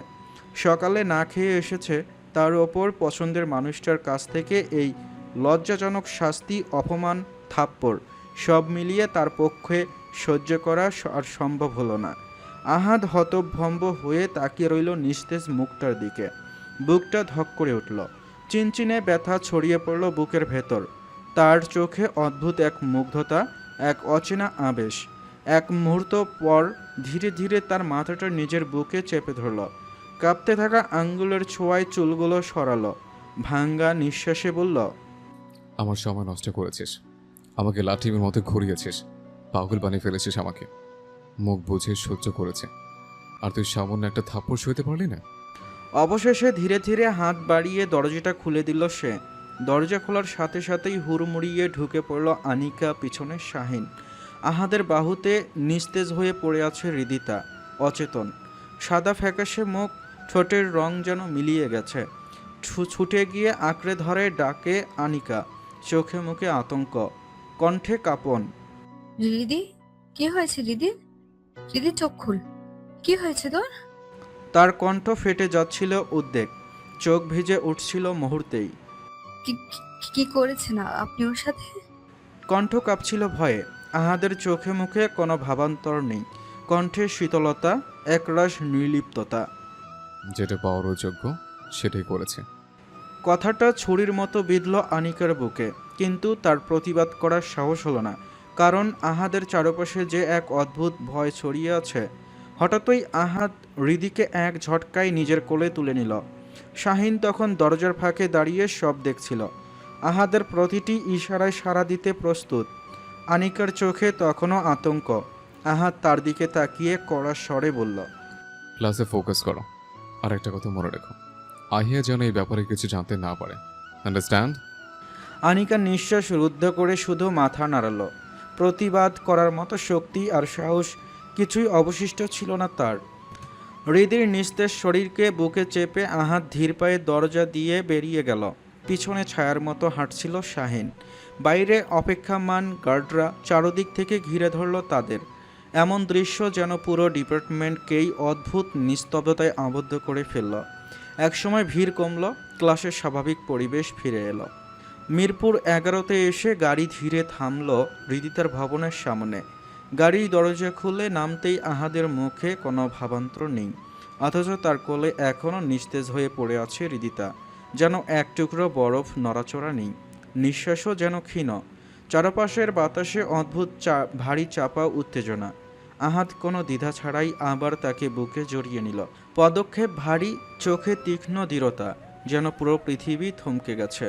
কেবল সেই চলছে নিজের নিয়মে। শাহিন আর নাদিম, শাওন একে অপরের পেছনে পেছনে এগিয়ে চলল, কিন্তু তাদের চোখে মুখে স্পষ্ট ভয়। লিফটের ভেতর ঢুকতেই নীরবতা ভেঙে শাহিন কাপা গলায় বলল, ভাই, উনির তো এখনো জ্ঞান ফেরেনি। আহাদ ধীর নিঃশ্বাস ফেলে এক মুহূর্তের জন্য তার দিকে তাকালো। চোখে শীতলতা, ঠোঁটে কঠোরতা। 36 ঘন্টা আমি হয়রানি করেছে এই বেরি। ভেবেছিলাম 36টা থাপ্পড় দেব, কেবল একটা দিয়েছে। তাতে যদি বেহুশ হয়ে যায় সেটা কি আমার দোষ? কণ্ঠটা শুনে শাহিন, নাদিম আর শাওন বিস্মিত হয়ে একে অপরের মুখের দিকে তাকালো। মনে হলো যেন কারো বুকের ভেতর হিম শীতল বাতাস বয়ে গেল। শাওন একটু হেসে আবার ভয় সামলে ঠাট্টা করার ভঙ্গিতে বলল, ভাই, ঘন্টা কাউন্ট করে থাপ্পড়। উনি যে এখনো বেঁচে আছেন সেটাই তো আল্লাহর রহমত। কথা শেষ হতেই আহাদের চোখ জ্বলে উঠল। তার রাগান্বিত দৃষ্টি যেন ছুরির মতো বিঁধল শাওনের দিকে। কি বলতে চাইছিস তুই? আমি যে মিনিট কাউন্ট করি নাই ওটাই ওর চরম সৌভাগ্য। নাদিম নিঃশব্দে মাথা নিচু করে ফেলল। ঠোঁটের পাকে অস্ফুট স্বরে বিড়বিড় করে বলল, আল্লাহ মাফ করুক, ওনার আত্মার মাগফিরাত কামনা করছি। শাওন তৎক্ষণাৎ তার কানের কাছে ঝুঁকে ফিসফিস করে বলল, চুপ কর। ভাই যদি শুনে ফেলে তাহলে তার আত্মার মাগফিরাত কামনা করতে হবে। নাদিম শিউরে উঠল, আর একটা শব্দ উচ্চারণ করল না। কয়েকবার কলিং বেল চাপতেই ভেতর থেকে দরজা খুলে দিল ঈশানী। দরজার ফাঁক গলেই দৃশ্যটা দেখে সে ভড়কে গেল। আহাদের কোলে নিস্তেজ হৃদিতা। রীতি, কি হয়েছে ওর? এই রীতি! কণ্ঠ কেঁপে উঠল ঈশানীর, চোখ বড় বড় হয়ে গেল আতঙ্কে। কিন্তু আহাদ যেন কিছুই শুনল না। কোনো কথা না বলে সরাসরি ভেতরে ঢুকে গেল। চারপাশে কারো উপস্থিতির তোয়াক্কা না করে সোজা ড্রয়িং রুমে গিয়ে হৃদিতাকে আস্তে করে কাউচে শুইয়ে দিল। এক মুহূর্ত নিঃশব্দে তাকিয়ে থাকলো ওর দিকে। অতঃপর হাতের উল্টো পাশ দিয়ে নিজের নাকটা হালকা করে ঘষে নিল, যেন ওই মুহূর্তের অস্বস্তি কিংবা অদৃশ্য রাগকে সামলে নিতে তার এই সামান্য ভঙ্গিমাই যথেষ্ট। ঈশানী হতভম্ব হয়ে হৃদিতার নিস্তেজ শরীরের পাশে বসে পড়ল। হাত কাঁপছিল, তার কণ্ঠ ভারী হয়ে বের হলো, কি হয়েছে রীতির? কি করেছেন ওর সাথে? আহাদ ভুরু কুঁচকে তাকালো, চোখে শীতল দৃষ্টি, কর্কশ কণ্ঠে উত্তর দিল, কি হয়েছে সেটা না হয় আপনার বোনের জ্ঞান ফিরলে জিজ্ঞেস করেন। কথাগুলোতে এমন একরাশ গা শিউরে ওঠা শীতলতা ছিল যেন প্রতিটি শব্দ হিমশীতল ছুরির মতো বুকে বিচ্ছে। হৃদিতার মাথার কাছে বসে ধীরে ধীরে কপালে হাত বুলাতে লাগলো। তার কণ্ঠে হালকা রাগ, কিন্তু সেটা যেন দুশ্চিন্তার আড়ালে লুকানো। কতবার বলেছি খেয়ে যা, খেয়ে যা, তা খাবে না। না খেয়ে বের হবে আর যেখানে সেখানে অজ্ঞান হয়ে পড়ে থাকবে। কোনো কথা শোনে না আমার। ঈশানীর কথায় আহানের ভ্রু খানিকটা কুঁচকে গেল। তার ঠোঁটে হালকা টান, চোখ থেমে গেল হৃদিতার শান্ত কমল মুখের ওপর। নিস্তেজ দেহের মাঝেই যেন লুকিয়ে আছে এক অদ্ভুত শক্তি, এক অদৃশ্য চ্যালেঞ্জ, যেটা আহাতকে টেনে রাখে আবার দূরেও ঠেলে দেয়। কিছুক্ষণ নীরবে তাকিয়ে থাকার পর সে গম্ভীর গলায় বলল, আমি আসছি, সামনে রাখবেন আপনার বোনকে আমার আমানত হিসেবে। এতটুকু বলে দরজার দিকে এগিয়ে গেল, কিন্তু হঠাৎ থেমে আবারও ঘুরে তাকালো। দৃষ্টি এবার সরাসরি ঈশানীর চোখে গেঁথে দিল। ঠোঁটে একরস শীতল ব্যঙ্গ নিয়ে বলল, আর হ্যাঁ, এরপর যদি খেতে না চায় আমাকে ইনফর্ম করবেন, আমি এসে থাপ্পড়ে খাবার খাইয়ে দিয়ে যাব। মুহূর্তেই বিরক্তি জমে উঠল ঈশানীর চোখে। আহাদের হাবভাব, তার চালচলন, সব কিছুতেই সে এক ধরনের দম বন্ধ করা মাফিয়া সুলভ উগ্রতা খুঁজে পেল। যেন সে মানুষ নয়, কোনো নির্মম শাসক। কিন্তু তবু মুখ খুলে আর কিছুই বলল না। আহাদ ঠোঁটের কোণে হালকা অদ্ভুত এক হাসি ঝুলিয়ে আবার দরজায় দিকে ফিরল। সেই হাসি যেন মমতার নয়, ব্যঙ্গেরও নয়, একটা ভয়ঙ্কর নিশ্চিন্ততা, যে কারো অজান্তে শিরদাঁড়া কাঁপিয়ে দেয়। অতঃপর এক লম্বা পদক্ষেপে বেরিয়ে গেল বাসা থেকে। সন্ধ্যার নরম আলোটা পর্দার ফাঁক গলে ঘরে ঢুকছে। হৃদিতা চুপচাপ বসে আছে, দুহাত গালে রেখে, চোখ দুটো শূন্যে স্থির, অথচ মনে হচ্ছে ভেতরে এক ঝড় বইছে। 3 ঘন্টা আগে জ্ঞান ফিরেছে তার, কিন্তু আজকের ঘটনাগুলো এখনও তার কাছে দুঃস্বপ্নের মতো। বুকের ভেতর ধরফর করছে, হাতের তালু ঘামে ভিজে আছে। সে এখনও বিশ্বাস করতে পারছে না আজ যা কিছু ঘটেছে তার সবটাই সত্যি। ঠিক তখনই পাশে এসে বসলো ঈশানী, চোখে মুখে চিন্তার ছাপ, গলায় বিরক্তির আভা। রিদি, সত্যি করে বল তো, এই আহাত রাজামীরের সাথে তোর কি সম্পর্ক? হৃদিতা আঁতকে উঠল। আজব, ওর সাথে আবার আমার কিসের সম্পর্ক হবে? তুমি কখনো কিছু শুনেছো? ঈশানী নিঃশ্বাস ফেলে তাকালো তার দিকে। শুনেছি কিনা সেটা বাদ দে, ওই দিনও তোকে খুঁজতে এসেছিলাম, আমি বলতে ভুলে গেছি। এখন বল, যদি তুই কিছুই না করিস তাহলে তোকে খুঁজবে কেন? এসব রাজনীতির লোকজন মোটেও ভালো না রিদি, খুব সাবধান, দূরে থাকিস এসবের থেকে। আর আমাদের আব্বু যদি এসব শোনে, তুই জানিস তো উনি রাজনীতি কতটা ঘৃণা করেন, তোর কি হবে তখন? হৃদিতা নিচের দিকে তাকিয়ে বিড়বিড় করল। বাবু তুমি ভুল বুঝছো, আমি কিছুই করিনি। ঈশানী আবার কিছু বলতে যাচ্ছিল, ঠিক তখনই ঘরে ঢুকলো সুমন, ঈশানীর স্বামী। পেশায় একজন ভ্যাট অফিসার। দিনের ক্লান্তি মুখে নিয়ে এসেছেন, কিন্তু চোখে মুখে খুনসুটির হাসি। কি ছোট গিন্নি, বলেই মজা করে তাকালো হৃদির দিকে। শুনলাম আজকেও নাকি তুমি অজ্ঞান হয়ে গেছো, তো কার কোলে গিয়ে ঢেলে পড়লে শুনি? সুমন আসলে কিছুই জানে না, শুধু মশকরা ছলে কথাটা বলল, কিন্তু ঈশানী ক্ষেপে উঠল। ভালোই হয়েছে, ওর সাথে এমনই হওয়া উচিত। কথা শেষ করেই দরজা ধাক্কা মেরে গটগট করে বেরিয়ে গেল। সুমন একপাশে হেসে দাঁড়ালো, তারপর ফিসফিস করে বলল, তোমার বুবুর তো মনে হচ্ছে টেম্পারেচার 102-এ উঠে গেছে, আসল ঘটনা কি হে? হৃদিতার ঠোঁট উঁচু করে বলল, আমি কি জানি? সুমন আর চাপ দিল না, হালকা হেসে ঘর থেকে বেরিয়ে গেল। ঘর আবার নীরব হয়ে এলো। এমন সময় হঠাৎ হৃদিতার ফোনে টুন করে বাজল। হৃদিতা বুক ধরফর করে উঠল, কাপা হাতে ফোনটা হাতে নিল। স্ক্রিনে ভেসে উঠল একটাই লাইন, এরপর ঠিক মতো না খেলে থাপড়ে চেহারা নকশা পাল্টাই দেব। বার্তাটা পড়তে না পড়তেই গা শিউরে উঠল। হাত থেকে ফোনটা বিছানায় ছুঁড়ে ফেলল। ঠোঁট শুকিয়ে এলো, বুক ধুকপুক করছে। এ যেন সেই কণ্ঠের প্রতিধ্বনি, আহাদ রাজামীর। হৃদির হাত কাঁপছে থরথর করে, মনে হচ্ছে আবারও অজ্ঞান হয়ে যাবে। কিন্তু না, সে নিজেকে সামলে নিয়ে এক অদ্ভুত ভঙ্গিতে ডেকে উঠল, বুবু আমার খিদে পেয়েছে, কি খাবো? সূর্য তখন পশ্চিম আকাশে হেলে পড়েছে। গাঢ় নীল আকাশের আলোয় রং ধীরে ধীরে সোনালি হয়ে আসছে। এমন সময়ে যেন ঝড়ের বেগে রুমের ভেতরে ঢুকলেন আশফাক মীর। চোখ দুটো লাল, মুখে বিরক্তির ছাপ। প্রথমেই চারপাশে একবার চোখ বুলালেন। বিছানার ওপর ছড়ানো আহাদের পোশাক, আলমারির দরজা আধ খোলা, তবে আহাদকে দেখতে পেলেন না কোথাও। তিনি দুবার ডাক দিলেন, আহাদ, আহাদ। তখনই ওয়াশরুমের দরজাটা হালকা ফাঁক হলো। ভেতর থেকে ভিজে হাত উঁচু করে জবাব দিল আহাদ রাজা। চাচু এখানে। আশফাক মীরের দৃষ্টি ঘুরে গেল সেদিকে। ভ্রু কুচকে বললেন, এখনও শাওয়ার নিচ্ছিস? ফার্স্ট আয়, জরুরি কথা আছে। ভেতর থেকে দুষ্টু ভঙ্গিতে 2 আঙ্গুল তুলে ইশারা করলো আহাদ রাজা। Just 2 minute. আশফাক মীর হালকা বিরক্ত হলো আহাদের গা ছাড়া ভাব দেখে। গম্ভীর মুখে সোফায় বসলেন। তার ডান পা অনবরত নড়ছিল, কপালের শিরা চওড়া হয়ে উঠেছিল। 2 মিনিট শেষে ওয়াশরুমের দরজা ঠেলে বেরিয়ে এলো আহাদ রাজা। কোমরে সাদা তোয়ালে জড়ানো, ভেজা চুল থেকে শরীর বেয়ে টপ টপ করে পানি গড়িয়ে পড়ছে। এক হাতে আরেকটা তোয়ালে দিয়ে মাথা মুছতে মুছতে এসে দাঁড়ালো চাচার সামনে। শরীরটা উজ্জ্বল আলোয় চকচক করছে, মুখে নির্লিপ্ত ভাব। বলো, কি হতো ইমার্জেন্সি? খবর শুনছিস? শামীম পোদ্দার তোর সাথে টেক্কা নিচ্ছে। যে কথা দিয়েছিল এখন মরে গেছে। আহাদের মুখ শক্ত হয়ে গেল, গাঢ় বাদামি চোখ লাল হয়ে উঠল মুহূর্তেই। সে দাঁত কিরমির করলো চাচার দিকে। এই কথা আমি বলছি কেন?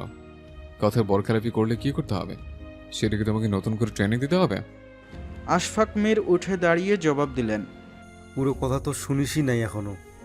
আহাদ কটমট করে তাকালো। আর কি শুনবো? লোক পাঠিয়ে তুলে এনেছি পোদ্দারকে, ডেমো ঘরে আছে। এখন শুধু তোর ডেমো দেখানো বাকি। এইবার আহাদের ঠোঁটে একটা বাঁকা মুচকি হাসি খেলা গেল। সে ধীরে ধীরে ঘুরে দাঁড়িয়ে আয়নায় নিজের প্রতিবিম্ব দেখতে লাগলো, চোখে এক অদ্ভুত ঝিলিক। তুমি যাও, ট্রেলার দেখো, আমি আসতেছি।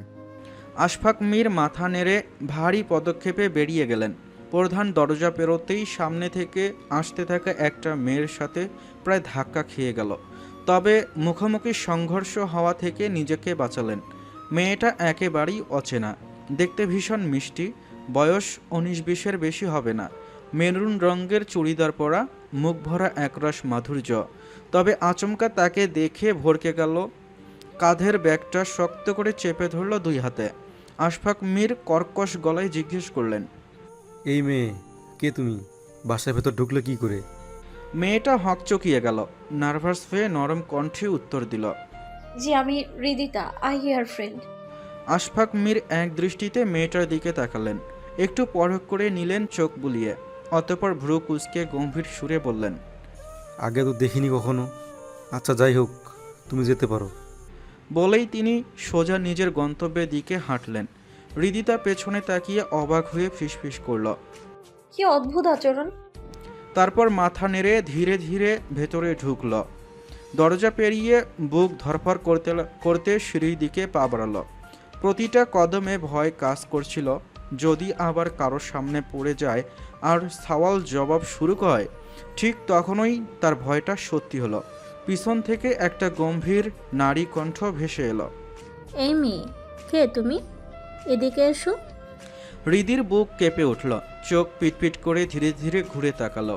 ড্রয়িং রুমের রাজকীয় কুশন ঢাকা কিং সাইজের চেয়ারে বসে আছেন মধ্যবয়সী এক নারী। চোখে ভারী ফ্রেমের চশমা, পরিপাটি শাড়ি, মুখে কঠোরতার ছাপ। হৃদিতা ভয়ে ভয়ে এগিয়ে গেল, বুঝতে পারল এটা আহিয়ার মা। মাথা নিচু করে সালাম দিল। আসসালামু আলাইকুম। তিনি ঠান্ডা গলায় জবাব দিলেন, ওয়ালাইকুম আসসালাম। নাম কি তোমার? জি হৃদিতা রায়ান। তুমি আহিয়ার বন্ধু? জি। বাসা কোথায়? মিরপুর 11। এখানের স্থানীয়? জি না, দেশের বাড়ি বরিশালের ভোলা জেলায়। এখানে বোনের বাসা থেকে পড়াশোনা করি। পরিবারের সবাই কি গ্রামেই থাকে? জি। বাবা কি করেন? ভাই বোন কজন? আব্বু একজন শিক্ষক আর আম্মু গৃহিণী। আমরা 4 ভাই বোন। ভাই সবার বড়, নাম ইব্রাহিম, তারপর বোন ঈশানী, এরপর আমি নিজে, আর ছোট একটা বোন আছে রাইসা। হৃদিতা হালকা কেঁপে উঠে এক নিঃশ্বাসে সব বলে দিল। আফরোজা শেখ গম্ভীর দৃষ্টিতে হৃদিতার দিকে তাকালেন। কিছুক্ষণ ভ্রু কুঁচকে থেকে নির্লিপ্ত সুরে বললেন, ঠিক আছে, তুমি যাও। আহিয়া উপরে নিজের ঘরেই আছে। হৃদিতা মাথা নাড়িয়ে দ্রুত সিঁড়ি বেয়ে ওপরে উঠে গেল। বুক থেকে চাপা ভয়টা যেন একটু হলেও সরে গেল। পিছনে বসে আফরোজা শেখ গভীর দৃষ্টিতে মেয়েটি চলে যাওয়ার দেখতে লাগলেন।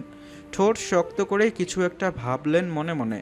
তারপর আঙ্গুলের ডগা দিয়ে চশমার ফ্রেমটা ঠিক করে আবারও হাতে ধরা ফাইলের দিকে মন দিলেন।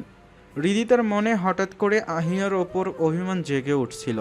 ক্ষিপ্ত ভঙ্গিতে কাঠের দরজাটা ঠেলে ভেতরে ঢুকতেই মুখ থেকে বের হয়ে এলো, আহিয়ার বাচ্চা।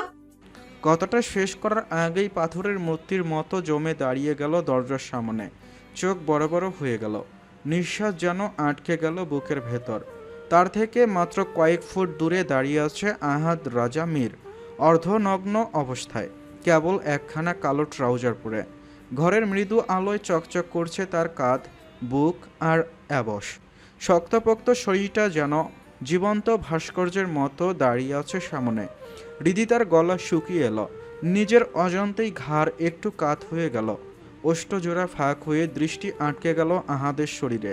সে যেন চোখ ফেরাতেই পারছিল না। আহাদ ধীর পায়ে 2 কদম এগিয়ে এলো তার দিকে। হৃদির নিঃশ্বাস হালকা কেঁপে উঠল। আহাদ ঝুঁকে তার কানের কাছে এসে ফিসফিস করে বলল, হাইহার তো বাচ্চা নাই, তবে আপনি চাইলে আমরা একটা ছোটখাটো ক্রিকেট টিম বানাতেই পারি, মিস জানু। হৃদিতার দৃষ্টি এখনও আটকে আছে তার শরীরের দিকে। অবচেতনভাবে তর্জনী আঙ্গুল বাড়িয়ে 2 বার স্পর্শ করল আহাদের চকচকে বুকে। মনে হলো যেন ছুঁয়ে নিশ্চিত হতে চাইছে এটা বাস্তব নাকি কল্পনা। আহাদ কিছু না বলে শুধু অদ্ভুত তৃষ্ণায় ভরা চোখে তাকিয়ে রইল। হঠাৎ হৃদিতা চমকে উঠল, তীব্র চিৎকার দিয়ে পেছনে সরে গেল। তার পিঠ গিয়ে ঠেকল কাঠের দরজায়। চোখ বড় বড় করে তাকিয়ে ভাঙ্গা গলায় বলল, আপনি এখানে? আপনি আহিয়ার রুমে কি করছেন? আহাদ শান্তভাবে বাম হাতের উল্টো পিঠ দ্বারা নাকটা ঘষে নিল। অতঃপর বিছানা থেকে শার্টটা তুলে গায়ে জড়িয়ে নিতে নিতে উত্তর দিল, ফার্স্ট অফ অল, এটা আহিয়ার রুম না, অ্যান্ড সেকেন্ডলি, আমার বাড়িতে আমার রুমে দাঁড়িয়ে আমাকে প্রশ্ন করছেন আমি এখানে কি করছি। Interesting, very interesting. হৃদিতার চোখ আবারও বিস্ময়ে বড় হলো। আপনার বাড়ি? আহাদ এবার 2 কদম এগিয়ে এসে সামান্য ঝুঁকে মুখোমুখি দৃষ্টি মেলালো, কণ্ঠে রুক্ষ দৃঢ়তা। ইয়েস, ভালো করে তাকিয়ে দেখো জানো, কোন দিক থেকে এটা আহিয়ার রুম মনে হয়। হৃদিতা তখন ধীরে ধীরে চোখ বুলাতে লাগলো চারপাশে। সত্যিই তো, রুমটার প্রতিটি কোণ যেন পুরুষালী রুচিতে সাজানো। বড় বড় 2টা অদ্ভুত পেইন্টিং টাঙ্গানো দেয়ালে। অন্য পাশে ঝুলছে 2টো গিটার, একটা বাসন্তী আর একটা কফি মেরুনের সংমিশ্রণ। দেয়ালের অন্য পাশে ঝোলানো কিছু বক্সিং গ্লাভস। কনের স্ট্যান্ডে ঝুলছে একাধিক ব্লেজার। আর এক কোণে ড্রেসিং রুম। রুমটা বড়, পরিপাটি, অথচ রুক্ষ। সেদিন এসবের কিছুই খেয়াল করেনি হৃদিতা। মনে মনে ফিসফিস করল, মানে গেটের সামনে যে মীর হাউস লেখা ছিল, তার মানে এটা আসলেই আহাদ রাজা মীরের বাড়ি। ইস, কি বুদ্ধ আমি! এখন কি বলবো, কিভাবে বের হবো এখান থেকে? ঠিক তখনই আহাদ হঠাৎ আঙ্গুলের তুড়ি বাজিয়ে তার ধ্যান ভাঙল। কি হলো, কোথায় হারিয়ে গেলেন মিস জানু? হৃদি লজ্জায় আর ভয়ে গুটিয়ে গেল। কণ্ঠ কাচুমাচু অপরাধীর ভঙ্গিতে বলল, আসলে আমি জানতাম না, আহিয়ার রুম ভেবে ভুল করে চলে এসেছি। আমি যাচ্ছি। সে দ্রুত ঘুরে দরজার দিকে পা বাড়াতেই পেছন থেকে বজ্র কণ্ঠে ভেসে এলো আহাদের ডাক, স্টপ। পায়ের তলা কেঁপে উঠল হৃদির। ধীরে ধীরে ঘুরে তাকালো। আহাদের কড়া দৃষ্টি সরাসরি তীরের মতো বিদ্ধ হলো তার চোখে। আহাদ 2 আঙ্গুলের ইশারায় কাছে ডাকল। হৃদিতা থমকে দাঁড়িয়ে রইল কিছুক্ষণ। অতঃপর কাঁপতে কাঁপতে তার দিকে এগিয়ে এলো। আহাদের সামনে এসে মাথা নিচু করে গুটিসুটি হয়ে দাঁড়ালো। আহাদ গম্ভীর গলায় বলল, আমার কাছে ভুলের কোনো ক্ষমা নেই, ভুল যখন করেছিস এর শাস্তিটাও নিয়ে যা। হৃদিতা ভয়ে তখনও মাথা নিচু করে দাঁড়িয়ে রইল। হঠাৎ আহাদ হুঙ্কার ছাড়ল, ওই চেয়ারের উপর উঠে দাঁড়া। হৃদিতা কাপা গলায় অনুনয় করল। আমি সত্যি জানতাম। আহাদ ঠান্ডা স্বরে গর্জে উঠল, আমি দ্বিতীয়বার রিপিট করবো না হৃদি, ডু ইট। অবশেষে হৃদিতা ধীরে ধীরে চেয়ারের ওপর উঠে দাঁড়ালো। তার দৃষ্টি নামানো, ঠোঁট কাঁপছে তিরিতির করে। আহাদ এবার স্বাভাবিক ভঙ্গিতে বলল, এবার কান ধর। হৃদিতা বাধ্য মেয়ের মতো 2 হাত তুলে কান ধরল। আহাদ এবার হৃদিতার কাছাকাছি এসে গভীরভাবে পর্যবেক্ষণ করতে করতে বলল, যতক্ষণ আমি রেডি হচ্ছি ততক্ষণ পর্যন্ত এইভাবেই দাঁড়িয়ে থাকবি। কোনো চালাকি করার চেষ্টা করলে থাপড়ে চেহারার নকশা পাল্টাই দিব। আহাদ ড্রেসিং টেবিলের সামনে গিয়ে আয়নায় দাঁড়িয়ে নিজের শার্টের কলার ঠিক করতে লাগলো। চুলে হাত বুলিয়ে মাঝে মাঝে আর চোখে হৃদির দিকে তাকিয়ে ঠোঁটে ঠোঁট চেপে হেসে ফেলে। মেয়েটির লজ্জামাখা মুখ দেখে বুকের ভেতর অদ্ভুত প্রশান্তি বয়ে গেল। ইচ্ছে করছিল এই মুখটার দিকে শুধু তাকিয়ে থাকতে। কয়েক মিনিট পর ঘড়ি হাতে বাঁধতে বাঁধতে বলল, ওকে, টাইম আপ, এবার নামতে। কথাটা শেষ হওয়ার আগেই হৃদিতা এক লাফে চেয়ার থেকে নেমে পড়ল। এরপর আর এক মুহূর্ত দেরি না করে দৌড় দিল দরজার দিকে। হৃদিতার এমন কাণ্ডে আহাদ হতভম্ব হয়ে দাঁড়িয়ে রইল কিছুক্ষণ। তার মুখ হাঁ হয়ে গেল বিস্ময়ে। সে বুঝতেই পারেনি হৃদি এমন কাণ্ড করে যাবে। এক মুহূর্ত পর হঠাৎ করেই জোরে হেসে উঠল, মাথা নেড়ে বলল, এই মেয়েটা একদিন আমাকেই হার মানাবে নিশ্চিত। হাসতে হাসতেই শার্টের শেষ বোতামটা লাগিয়ে ঘর থেকে বেরিয়ে গেল আহাদ রাজা মীর। অবশেষে কয়েকটা রুম ঘুরে ঘুরে হাঁপাতে হাঁপাতে আহিয়ার রুমে এসে পৌঁছালো হৃদি। বুকের ভেতর যেন ধুকপুক শব্দটা গোটা করিডোর শোনা যাচ্ছে। ভেতরে ঢুকতেই আহিয়া তড়িঘড়ি করে এগিয়ে এলো, চোখে বিস্ময়, কণ্ঠে দুশ্চিন্তা। কিরে, তুই ঠিক আছিস? এমন হাঁপাচ্ছিস কেন? হৃদিতা হাত উঁচু করে হাঁ করে শ্বাস নিতে নিতে বলল, বলছি আগে পানি দে দোস্ত। আহিয়া তাড়াতাড়ি টেবিলে রাখা জগ থেকে এক গ্লাস ঠান্ডা পানি ঢেলে এগিয়ে দিল। হৃদি শ্বাস রুদ্ধ করে এক নিঃশ্বাসে পুরোটা খেয়ে নিল। একাধিকবার গভীর নিঃশ্বাস টেনে ধীরে ধীরে স্বাভাবিক হলো। গ্লাসটা টেবিলে রাখতেই হঠাৎ হৃদিতা ঝটকা মেরে আহিয়ার দিকে তাকালো। তোদের বাড়ির সবাই এমন অদ্ভুত কেন? আহিয়া ভুরু কুঁচকে অবাক হলো। কেন, কি হয়েছে? বাসায় ঢুকতেই প্রথমে এক অচেনা লোকের সাথে দেখা হলো, কেমন অদ্ভুত আচরণ করলো যে মনে হলো আমি যেন চোর বদমাস। তারপর তোর মা আমাকে একের পর এক প্রশ্ন করতে লাগলো।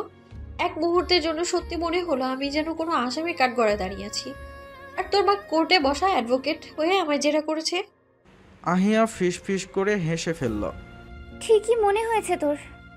হৃদিতা হতভম্ব হয়ে তাকালো। কি?